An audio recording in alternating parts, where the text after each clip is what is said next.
Hey guys, it's Benefits from GE Tracker here, and today's video we're going to talk about how to profit from collectibles. Now this is one of my favorite topics that I've been wanting to talk about for quite some time, but I've kind of held off to it, and it's gonna be a very simple video in regards to any kind of lessons or educational kind of things that you guys can learn off of this.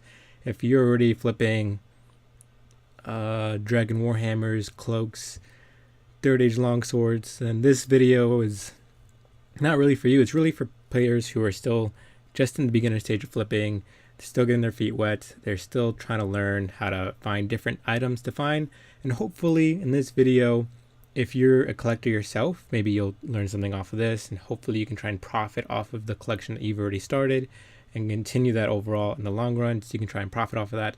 Or if you're brand new to flipping and you like the idea of collecting, or you just want to find a different way to make money, then this may work for you as well. All right, so why don't we start off by talking about the different types of categories that I've just kind of personalized. I put up my own name for these. I mean, you guys can name them whatever you want, but I have 4 categories, which are Flatline, ×2 double up, holiday, and valuables. Now there's also another category in here that's another type of collectibles that's not shown, and those would be anything untradeable, like random events. You could collect the frog token. You could collect buckets of chocolate milk. That's non-tradable. So you can kind of convert things to non-tradable items, and you kind of lose out on that. So there's no reason for me to include that category in here. And the only category I'm actually going to talk about specifically in this video is a double up category, because that's where you can actually make the most money.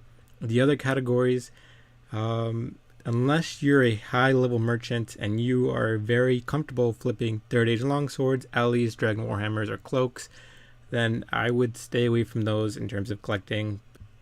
Okay, so first off, we have our Flatline category, and this is anything that basically high-volume items are going to fit into this category, and they're going to be anywhere between 1 to 10 GP. These items are going to have razor-thin margins, and they're going to be kind of slow to obtain for profit. So if the price is around 3 GP, then you're obviously going to try and get it for like 2, but you're going to want to look at the graphs to see how often those kind of move, and if they move at all. If you're going to kind of determine whether or not you're going to pick this item to kind of collect in the long term. But you should also keep in mind that if you're going to go this route in terms of a flatline item to collect, then you should have no expectations to make any money whatsoever. But you can try and do so, but it's just going to be not worthwhile to try and pursue. And then next we have our holiday items, and like the flatline items, there's not really much to say about this, so we're just gonna kind of briefly go over it. And these are basically, as the title says, any holiday item that comes out during any of those holiday events. This could be Christmas, Easter, Halloween, etc., and any other events that they may put out during the year. The downside, and the biggest downside to this, is that the JMods mass spawn them each year. So every time that event comes up, they're going to mass spawn all of the previous items from the previous years and the items from this year. No, not the items from this year. Apologize. But they're gonna spawn all the items from the previous years, and that's going to always decrease the value of those items. And they didn't want to see the rares damage the economy to the old school, so that's why they do this each year. And for obvious reasons, just like Flatline, I'm not going to go too much into this, and if you guys want to kind of pursue this, I would do this on your own risk. And finally, we have our ×2 double up. Now this category, what's beautiful about this category is the title really does fit, and it's so true. I mean, some of these items you can make even more than double your investment. So I don't know if you're not doing this, if you're not a collectible, or if you're not collecting items, or if you're not pursuing items like this, if you're like kind of a low level merchant, I honestly don't know why you're not. The margins on this are crazy. I mean, you can look at the top chart, that's from the weekly graph, and on the bottom chart, that's another from a yearly graph.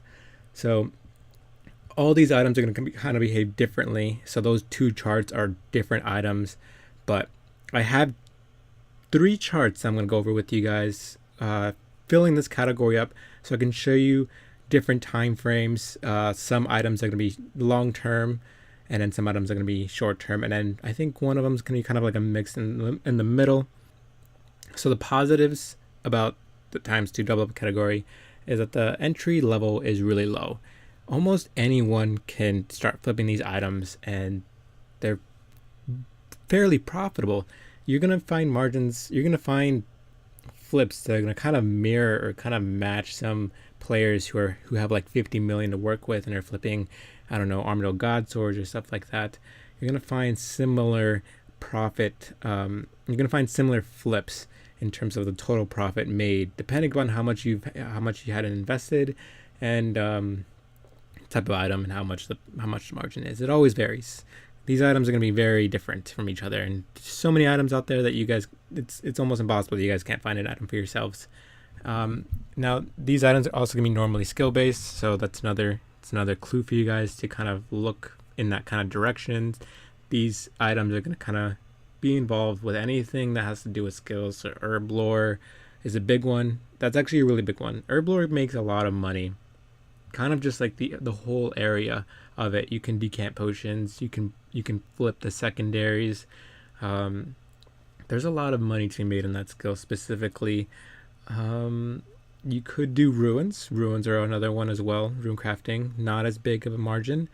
And then there's some other specific items that are very niche that I can't really say, but I'm going to show you a graph for one of those, so hopefully you guys can get some idea. So like I said earlier, these are going to be short and long term, and then these items are almost immune to updates.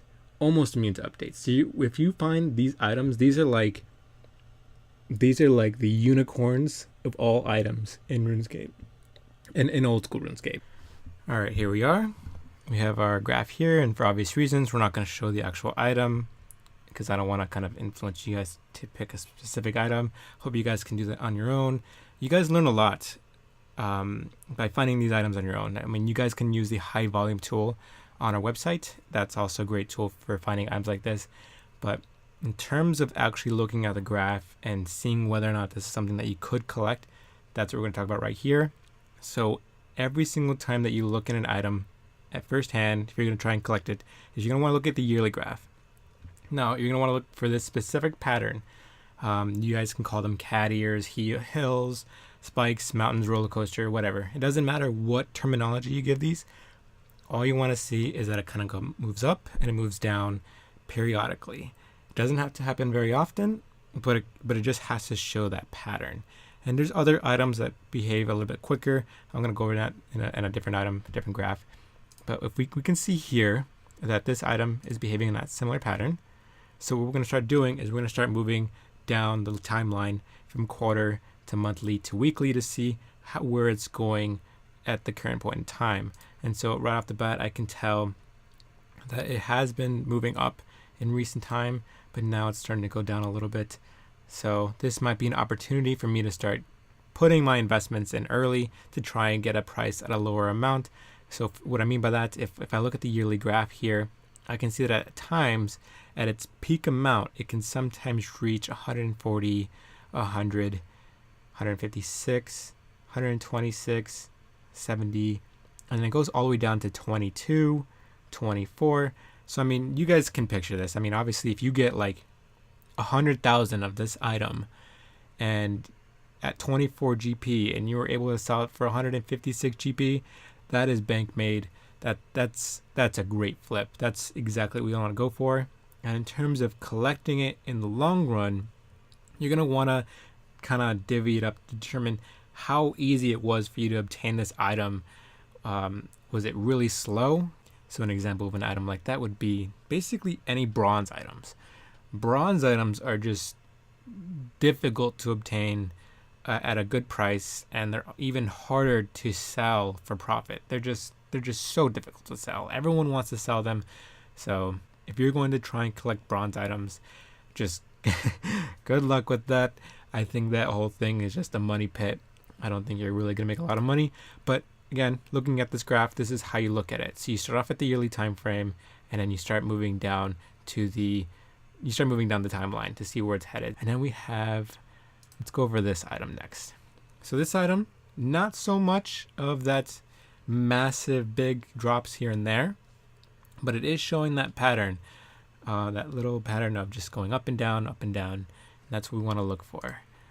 So let's see. And then if we look, let's actually look at the price again, because this is going to be very important for the last graph. The last graph, I want you guys to pay attention to the pricing. So with this one, we can see that it goes from 20 to 160 on the price volume graph.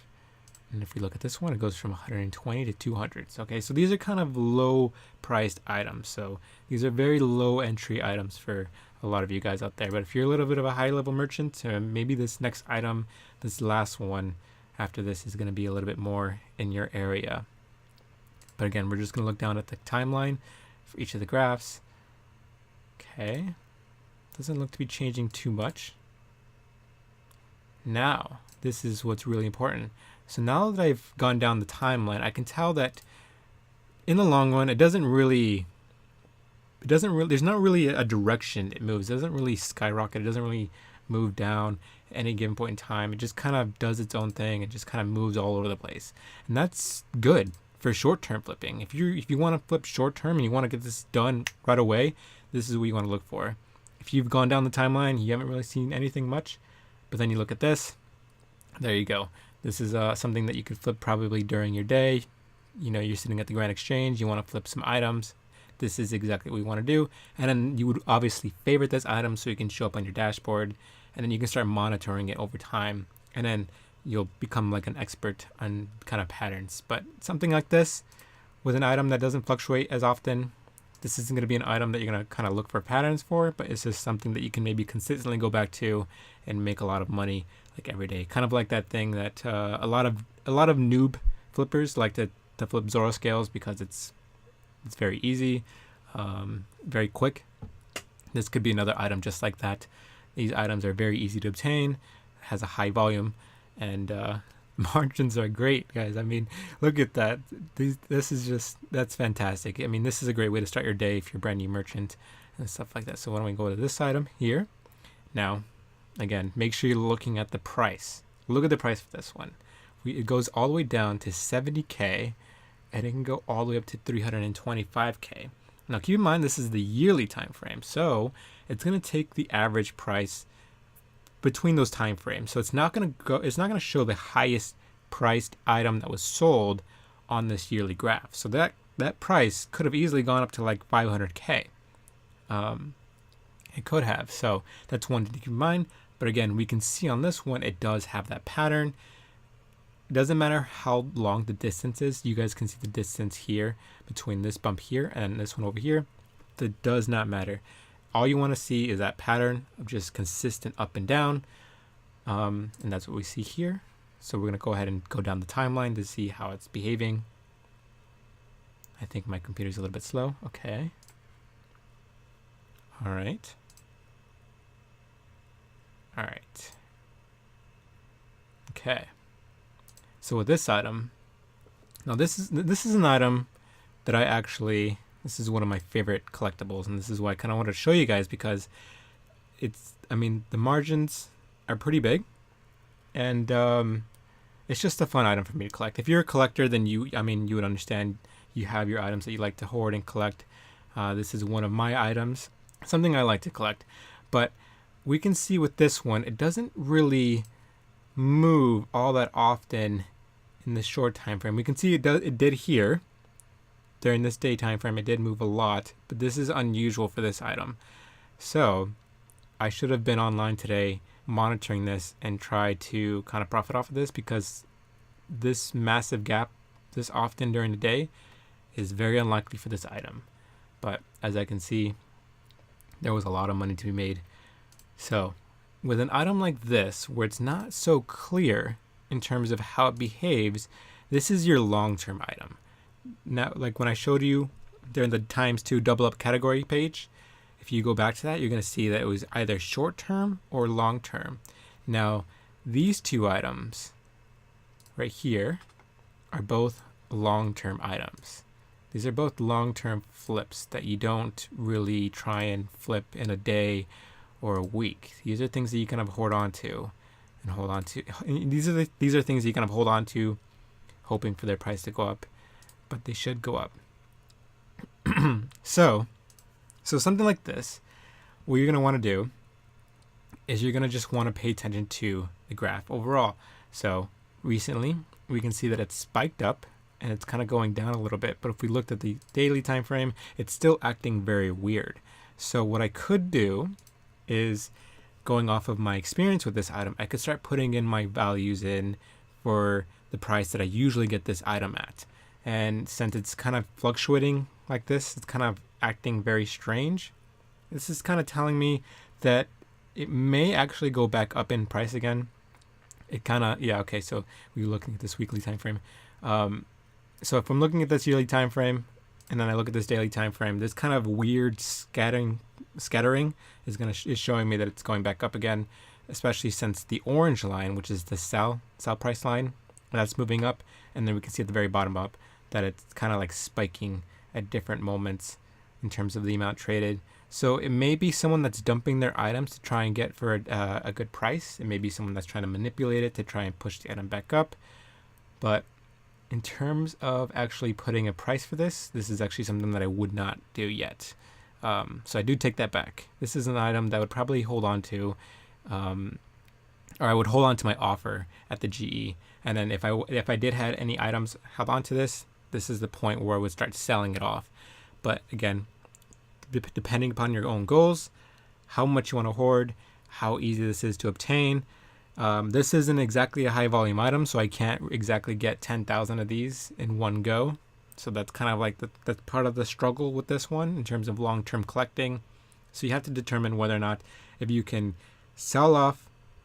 So let's say we have 100 of this item, and it's reached 300K. We could sell 80 of those and then keep 20 of those, assuming that the next time one of these spikes happens, we're gonna at least have more than the 100, maybe like 120.